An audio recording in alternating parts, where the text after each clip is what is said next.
এই পিঠাটা যে আমি কতবার বানাইছি এইবার শীতে, তো অনেকবার বানাইছি। কখনো ভিডিও দিছি, কখনো দেইনি। তো আজকে কিন্তু আমি অল্প একটু করে বানাচ্ছি আমার সেজো বোনকে দেওয়ার জন্য, ওদের বাসায় দেওয়ার জন্য। তো এখানে আমি নারকেল দিয়ে, গুঁড়া দুধ দিয়ে, সুজি দিয়ে আমি সুন্দর একটা বানিয়ে নিলাম। ওই ওটারে কী বলে নাম ভুলে গেছি। যাই হোক বুঝে নেন আপনারা। তো সুন্দর করে বানিয়ে নিয়ে একদম আঠা আঠা করে ওখানে বেশি করে গুঁড়া দুধ দিতে হয়, নারকেল বেশি করে দিতে হয়, সুজি বেশি করে দিতে হয়। দিয়ে কিন্তু আমি 15 থেকে 20টা পিঠা বানাইছি।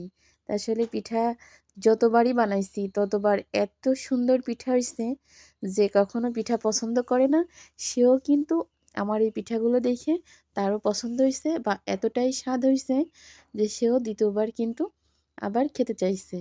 তো এইবার শীতকালে এই পিঠাটাই কিন্তু বেশি বানানো হয়েছে। দেখেন কত সুন্দর করে বানাইছি। একটা একটা করে আমি 14-15টা পিঠা বানাইছি, বেশি বানাইনি। তা আসলে যে জিনিসটা আমি এই পিঠাটা কিন্তু আগের বছর বানাইছি আর এই বছর বানালাম, অর্থাৎ এই 2 বছর আমি কিন্তু এই পিঠাটা বানালাম।